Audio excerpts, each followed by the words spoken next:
Ibu, Bapak, anak-anak, saudara-saudari, dan para pendengar dimanapun saudara berada. Shalom. Shalom. Hari ini kita bersama-sama memperingati 503 tahun Reformasi Gereja. Tema dalam ibadah peringatan Reformasi Gereja ini adalah Gereja yang senantiasa bertumbuh. Bacaan terambil dari 1 Korintus 3 ayat 6 sampai dengan 9. Jemaat kami undang bangkit berdiri. Marilah kita memulai ibadah pada saat ini dengan menyanyikan nyanyian rohani 3, bait pertama dan kedua, Hormat bagi Allah Bapa.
Saudara-saudara yang dikasihi dan mengasihi Tuhan Yesus Kristus, ibadah peringatan reformasi gereja ini berlangsung di dalam nama Allah Bapa, Putra, dan Roh Kudus.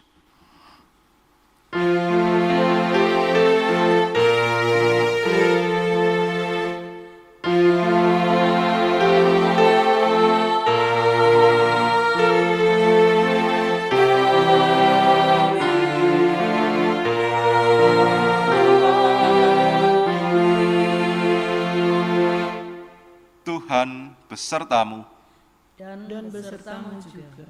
Dipersilahkan untuk duduk kembali. Jemaat yang terkasih, marilah kita memuji nama Tuhan dengan menyanyikan nyanyian rohani 14, bait pertama dan keempat, Kesukaan yang Ceria.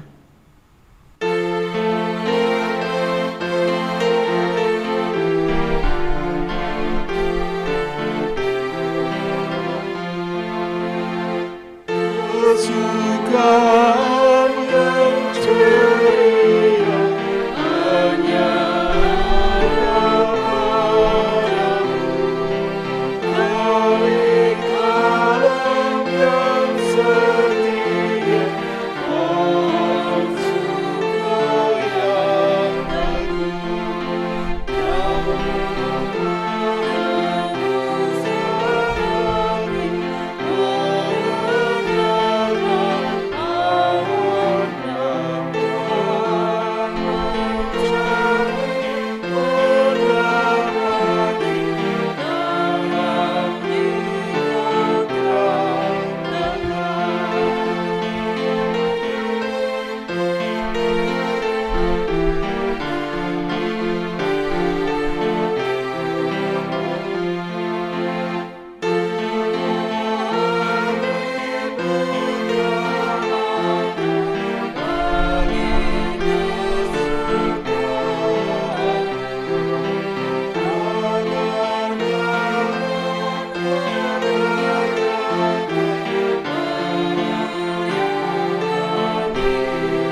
Jemaat yang terkasih, marilah kita memperhatikan perintah Tuhan yang terambil dari surat Efesus 4 ayat 16 yang demikian firman-Nya.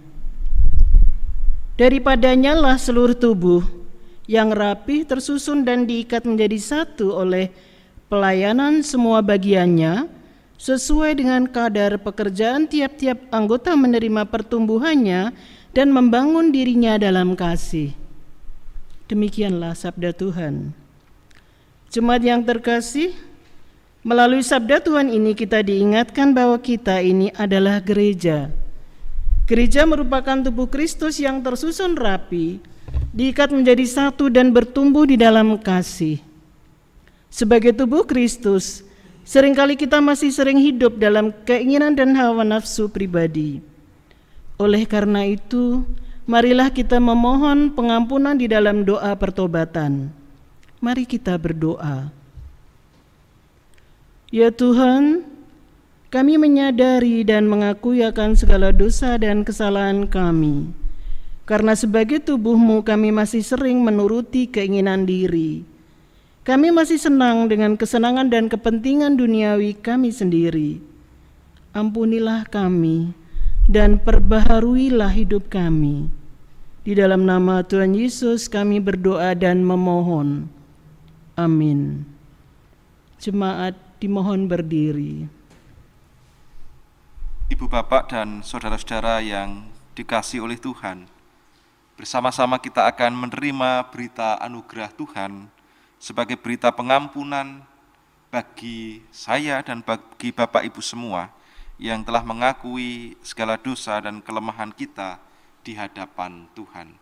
Berita anugerah terambil dari surat Kolose pasal 2 ayat 6 dan 7 yang demikian sabdanya. Kamu telah menerima Kristus Yesus Tuhan kita. Karena itu, hendaklah hidupmu tetap di dalam Dia. Hendaklah kamu berakar di dalam Dia dan dibangun di atas Dia. Hendaklah kamu bertambah teguh dalam iman yang telah diajarkan kepadamu, dan hendaklah hatimu melimpah dengan syukur. Demikianlah berita anugerah dari Tuhan. Marilah kita menyatakan syukur dan kesanggupan kita atas anugerah-Nya yang telah dinyatakan bagi kita dengan bersama menyanyikan Kidung Jemaat 252, bait pertama dan kedua, Batu Penjuru Gereja.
Jemaat dipersilahkan duduk.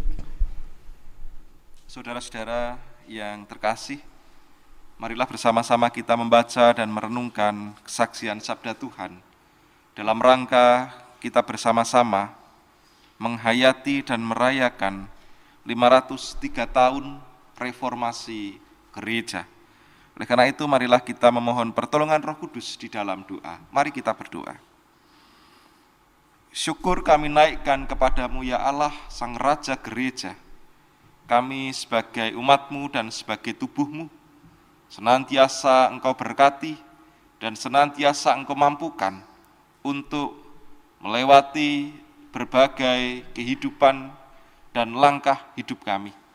Kami bersyukur di tengah-tengah situasi pandemi COVID-19 ini, kami masih tetap berdiri tegak dan kami boleh melangkah meskipun masih dalam keterbatasan. Tetapi Tuhan, kami menghayati berkat-Mu, kami menghayati tuntunan-Mu, dan kami menghayati penyertaan-Mu. Oleh karena itu, syukur kami naikkan kepada-Mu.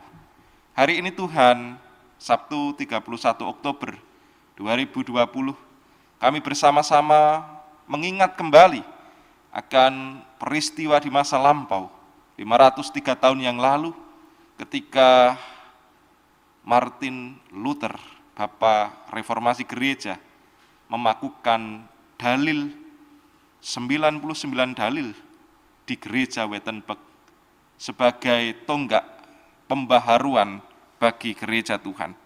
Oleh karena itu, kami akan menghayatinya dalam konteks saat ini dengan membaca bacaan kitab suci. Oleh karena itu, kiranya Roh-Mu yang kudus memampukan kami, sehingga kami dimampukan untuk dapat membacanya dengan baik, merenungkannya, dan boleh mengambil hikmat yang menjadi kekuatan bagi kami di dalam melanjutkan kehidupan sebagai gereja Tuhan. Hamba-Mu kiranya Tuhan juga yang melayakkan, sehingga hanya berkata suruh dengan kehendak Tuhan saja. Bersabdalah Tuhan, kami siap untuk mendengarkan. Demi Kristus, kami berdoa. Amin. Bacaan sabda pada hari ini, ibadah memperingati reformasi gereja yang ke-503 tahun, terambil dari surat Rasul Paulus kepada jemaat di Korintus, bagian yang pertama, ayat 3, pasal 3, ayat 6 sampai 9. 1 Korintus pasal 3, ayat 6 sampai 9, yang demikian sabdanya.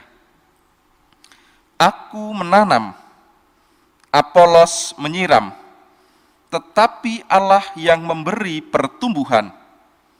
Karena itu yang penting bukanlah yang menanam atau yang menyiram, melainkan Allah yang memberi pertumbuhan. Baik yang menanam maupun yang menyiram adalah sama, dan masing-masing akan menerima upahnya sesuai dengan pekerjaannya sendiri. Karena kami adalah kawan sekerja Allah, kamu adalah ladang Allah, bangunan Allah. Demikianlah sabda Tuhan. Yang berbahagia ialah setiap orang yang mendengar, memelihara, dan berjuang melakukan sabdanya dalam kehidupan sehari-hari. Haleluya.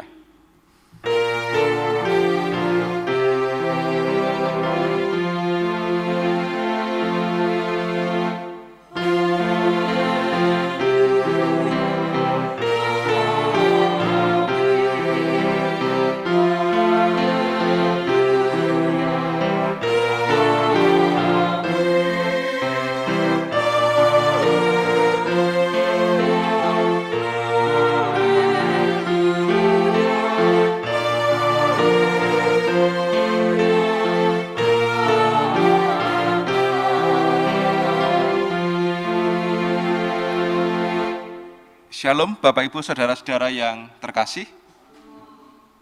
Puji Tuhan, hari ini tanggal 31 Oktober 2020 kita bersama-sama mengingat kembali dan merayakan sebuah peristiwa dalam kehidupan gereja, yaitu Hari Reformasi Gereja. Dan pada saat ini adalah perayaan atau peringatan yang ke-503 tahun. Artinya pembaharuan gereja itu dilakukan pada tahun 1517 atau 1517. Pada saat itu dilakukan oleh Martin Luther, seorang imam gereja, menempelkan dalil-dalilnya begitu untuk mereformasi atau untuk memperbaharui kehidupan gereja yang pada waktu itu sudah melenceng dari kehendak Tuhan. Martin Luther dengan berani mengungkapkan kebenaran di hadapan umat dan di hadapan para pemimpin agama, para pemimpin gereja pada waktu itu bahwa gereja telah mengalami pergeseran. Gereja telah melenceng dari trek, dari jalan, sehingga kemudian Martin Luther mendalilkan dalil pembaharuan di gereja Wittenberg tahun 1517. Nah, Bapak Ibu Saudara-saudara yang dikasihi dan mengasihi Tuhan, semangat yang digelorakan oleh Martin Luther pada waktu itu, ketika melihat realita bahwa gereja telah melenceng dari jalannya, gereja tidak sesuai dengan treknya, adalah menyuarakan pembaharuan. Semangat yang sama hendaknya kita hayati dan kita hidupi pada saat ini, yaitu semangat untuk tetap hidup dalam kehendak Tuhan sebagai gereja. Memang pada waktu itu yang dikritik keras oleh Luther, yang dicoba untuk diluruskan oleh Luther adalah mengenai keselamatan. Karena gereja pada waktu itu menyatakan bahwa kelas keselamatan itu ada pada gereja. Dan setiap orang yang ingin diselamatkan harus membeli surat pengampunan atau penebusan dosa yang disebut dengan surat indulgensia. Padahal di dalam kitab suci jelas bahwa keselamatan itu adalah anugerah Allah di dalam diri Tuhan Yesus Kristus, melalui Tuhan Yesus Kristus yang diterima oleh iman. Maka semboyan dari reformator pada waktu itu adalah sola gratia, sola fide, sola Christo.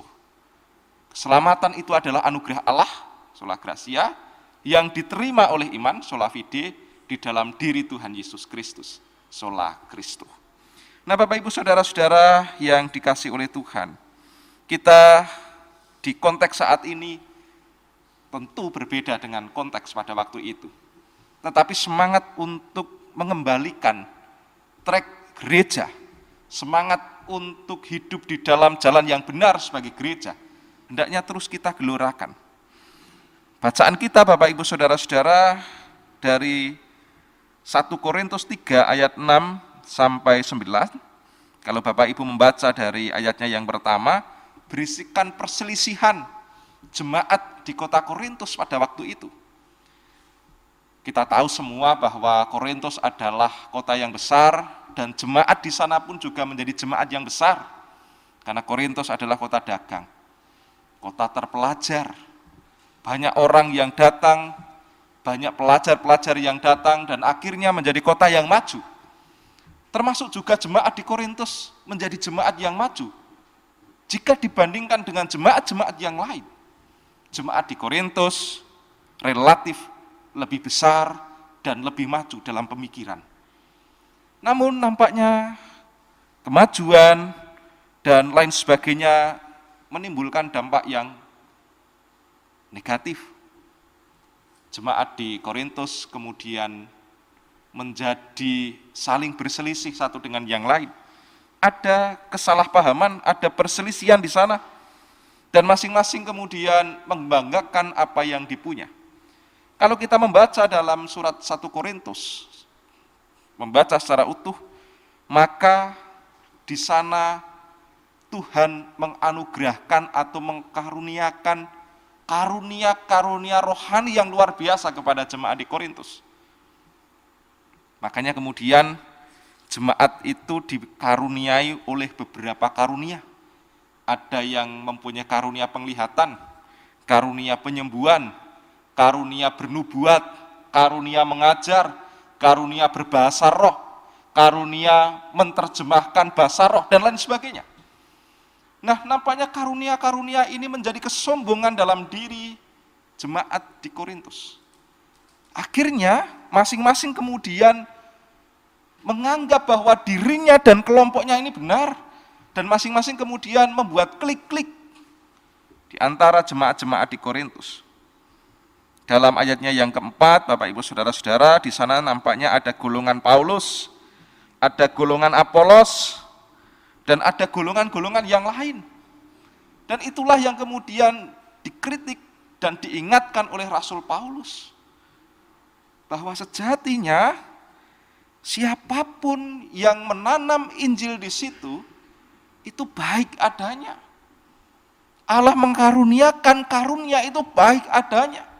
Janganlah itu kemudian menjadi kesombongan rohani dan pada akhirnya menimbulkan perselisihan dan perpecahan. Paulus mengungkapkan dalam ayatnya yang ke-6, mengilustrasikan bahwa jemaat itu adalah sebagai ladang. Aku menanam, artinya menanam Injil. Apolos yang menyiram, Apolos yang merawat. Tetapi Allah yang memberi pertumbuhan. Percuma saja kalau ditanam dan disiram tetapi tidak ada pertumbuhan, tidak ada gunanya. Maka Paulus mengatakan karena itu yang penting bukanlah yang menanam atau yang menyiram, melainkan Allah yang memberi pertumbuhan. Jadi Bapak Ibu Saudara-saudara yang dikasihi oleh Tuhan, Paulus mengingatkan jemaat di Korintus agar mengingat bahwa Allah lah yang empunya dan yang menumbuhkan kehidupan jemaat di sana. Bukan Paulus, bukan Apolos, ataupun yang lainnya. Meskipun benar, baik Paulus, Apolos, dan yang lainnya mempunyai kontribusi atas kehidupan jemaat di Korintus. Paulus mengingatkan bahwa sejatinya, bahwa pertumbuhan dalam kehidupan gereja itu karena Allah, bukan karena yang lain. Yang lain itu adalah sebagai media untuk bertumbuh, tetapi bukan yang menumbuhkan. Oleh karena itu, Paulus mengingatkan dalam suratnya kepada jemaat di Korintus, agar mereka mempunyai kesehatian dan mengakhiri perselisihan. Nah Bapak Ibu Saudara-saudara yang dikasihi oleh Tuhan, dalam konteks kita pada saat ini, marilah semangat itu yang kita hidupi. Semangat Martin Luther yang ingin bahwa gereja hidup di dalam jalannya yang benar. Semangat Paulus yang mengingatkan jemaat di Korintus, itulah yang kita hidupi dalam rangka merayakan dan mengingat 503 tahun reformasi gereja. Harus diakui, Luther pada waktu itu tidak ingin keluar dari gereja arus utama. Tapi nampaknya kemudian murid-murid atau pengikut-pengikut Luther kemudian membuat kelompok tersendiri. Dan kelompok itu termasuk kita pada saat ini. Tetapi Bapak Ibu Saudara-saudara, sekali lagi kita diingatkan, bukan yang menanam dan bukan yang menyiram yang penting, tetapi siapa yang memberi pertumbuhan. Itulah yang penting. Dan yang memberi pertumbuhan adalah Allah sendiri. Oleh karena itu setiap kehidupan gerejanya ada berbagai karakter, ada berbagai kemampuan, ada berbagai talenta di sana. Semua digunakan untuk pertumbuhan gerejanya dan untuk kemuliaan nama Tuhan, Sang Raja Gereja, Sang Kepala Gereja, bukan untuk kemuliaan diri sendiri. Oleh karena itu, mari kita menghayati dalam rangka 503 tahun reformasi gereja ini, kita sebagai gereja. Gereja itu bukan gedungnya, gereja itu bukan menaranya, tetapi gereja itu adalah kita yang ada di dalamnya. Marilah kita menghayati dan merenungkan bahwa sejatinya Allah lah yang memberi pertumbuhan dalam kehidupan gereja. Ada perbedaan jelas. tidak ada satupun yang tidak berbeda. Setiap kita pasti berbeda. Ada berbeda pemikiran jelas, ada perselisihan sangat mungkin. Tetapi marilah bukan kita membesarkan permasalahan, tetapi permasalahan itu kita kelola. Agar apa? Agar kasih Allah yang kita nyatakan, yang kita besarkan. Bukan permasalahan yang kita agung-agungkan atau yang kita kedepankan, tetapi kasih Allah yang kita kedepankan. Bukan perselisihan, tetapi cinta kasih dan kesatuan. Itulah gereja yang bertumbuh. Kita dari berbagai latar belakang yang ada, tetapi satu tujuannya, yaitu bertumbuh di dalam Kristus. Selamat untuk menghayati dan merayakan 503 tahun reformasi gereja. Selamat untuk terus bertumbuh di dalam Kristus. Gereja bukan gedung, gereja bukan lonceng, gereja bukan menara, tetapi gereja adalah saya dan Bapak Ibu semua. Amin. Mari kita bersatu dalam saat hening sejenak.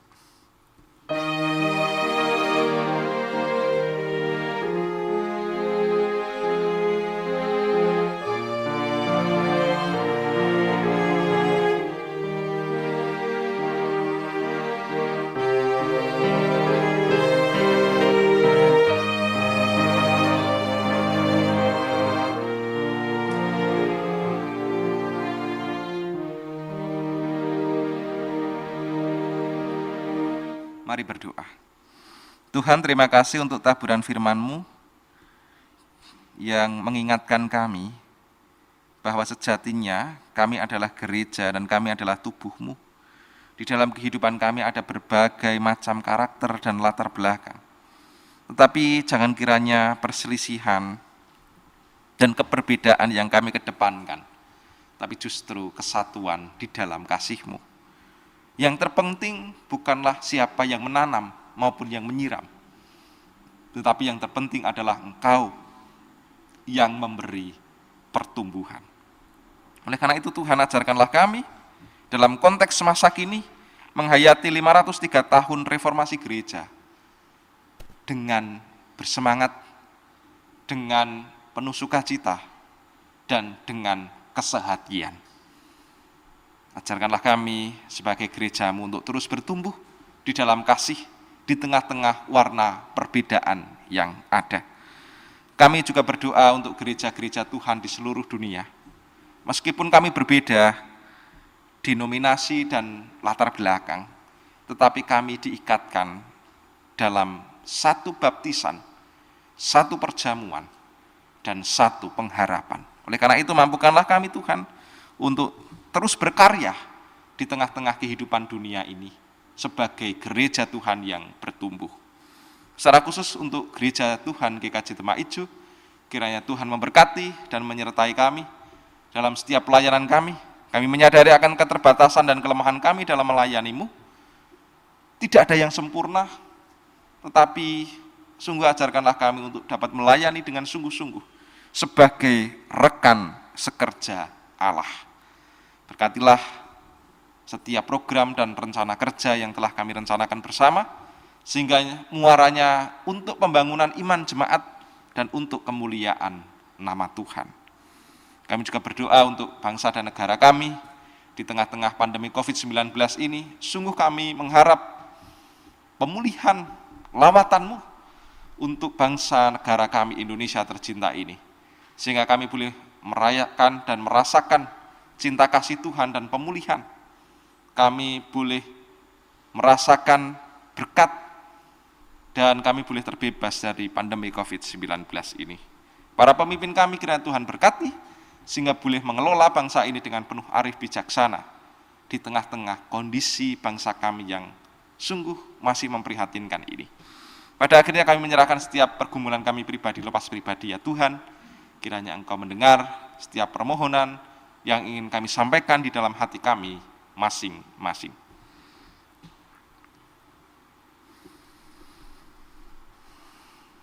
Ampunkanlah untuk setiap dosa dan kelemahan kami demi Kristus, Sang Kepala Gereja, kami berdoa.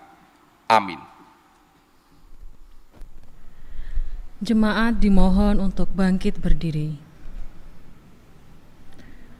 Dengan mengimani karya Tuhan yang dilakukannya pada masa lalu, masa kini, dan masa yang akan datang, mari kita menegaskan kembali pengakuan iman kita dengan bersama-sama mengucapkan pengakuan iman rasuli yang demikian. Aku percaya kepada Allah, Bapa yang Maha Kuasa, Khalik langit dan bumi, dan kepada Yesus Kristus anaknya yang tunggal Tuhan kita, yang dikandung daripada Roh Kudus, lahir dari anak perdara Maria, yang menderita sengsara di bawah pemerintahan Pontius Pilatus, disalibkan, mati dan kuburkan, turun ke dalam kerajaan maut. Pada hari yang ketiga, bangkit pula dari antara orang mati, naik ke surga, duduk di sebelah kanan Allah, Bapa yang Maha Kuasa. Dan dari sana ia akan datang untuk menghakimi orang yang hidup dan yang mati. Aku percaya kepada Roh Kudus, gereja yang kudus dan am, persekutuan orang kudus, pengampunan dosa, kebangkitan daging, dan hidup yang kekal. Amin. Jemaat dipersilahkan duduk kembali. Jemaat yang dikasihi Tuhan, marilah kita menghaturkan persembahan syukur. Persembahan kita pada hari ini akan kita dasari dari kitab Mazmur 96 ayat yang ke-8 hingga yang ke-9, yang demikian sabdanya. Berilah kepada Tuhan kemuliaan namanya, bawalah persembahan dan masuklah ke pelatarannya. Sujudlah menyembah kepada Tuhan dengan berhiaskan kekudusan. Gemetarlah di hadapannya, hai segenap bumi. Demikianlah sabda Tuhan. Bagi Bapak, Ibu, dan Saudara yang mengikuti ibadah online, persembahan dapat dihaturkan di gereja dengan memasukkan ke kotak yang telah disediakan, atau dapat juga ditransfer melalui nomor rekening GKJ Demak Ijo seperti yang telah tertera di layar, atau warta jemaat online. Marilah persembahan ini kita haturkan dengan menyanyikan pelengkap Kidung Jemaat 265, bait yang pertama, bukan karena upahmu.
Marilah persembahan ini kita haturkan kepada Tuhan di dalam doa. Mari kita berdoa.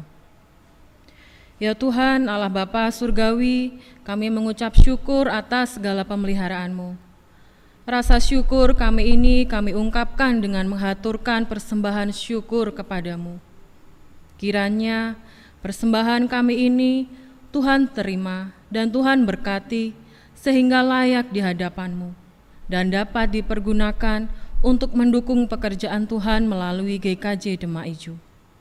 Berkatilah setiap pekerjaan kami, sehingga di waktu yang akan datang, kami semakin dapat menghaturkan persembahan yang terbaik.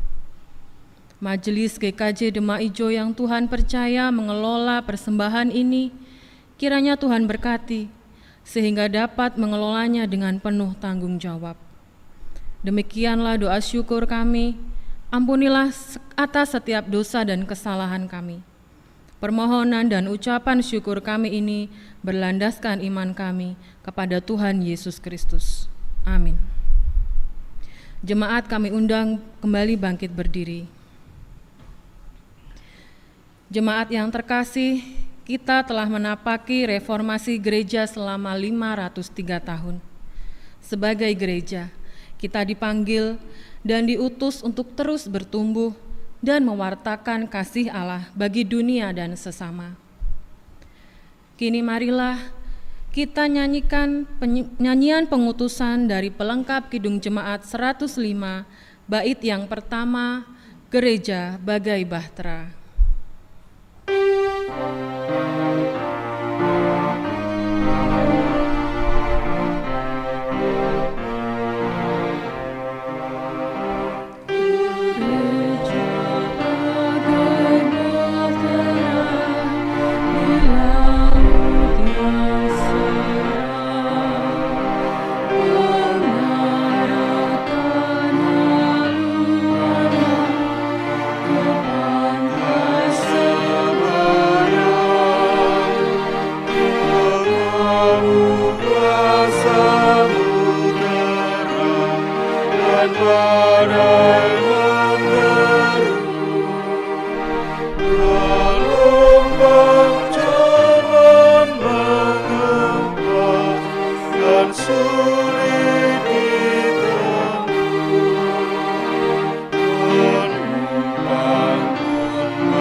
Bapak, Ibu, Saudara-saudara yang dikasihi oleh Tuhan, 503 tahun sudah kita menapaki pembaharuan atau reformasi gereja. Marilah semangat untuk terus bertumbuh di dalam Kristus kita hidupi dan kita lakukan dalam kehidupan bergereja, baik sebagai pribadi maupun sebagai komunitas. Kini arahkanlah hatimu kepada Tuhan dan terimalah berkat dari Tuhan. Tuhan memberkati engkau dan melindungi engkau. Tuhan menyinari engkau dengan wajah-Nya dan memberi engkau kasih karunia.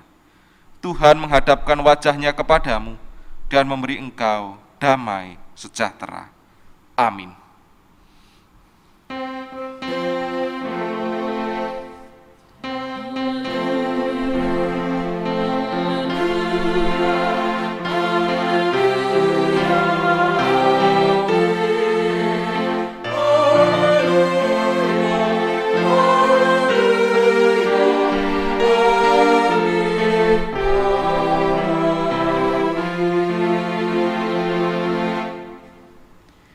Jemaat yang terkasih, ibadah telah selesai.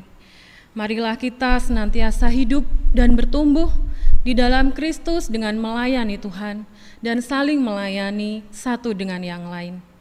Kita akan mengakhiri ibadah pada saat ini dengan menyanyikan Kidung Jemaat 412, bait yang pertama, Tuntun Aku Tuhan Allah. Selamat merayakan Hari Reformasi Gereja, Tuhan memberkati.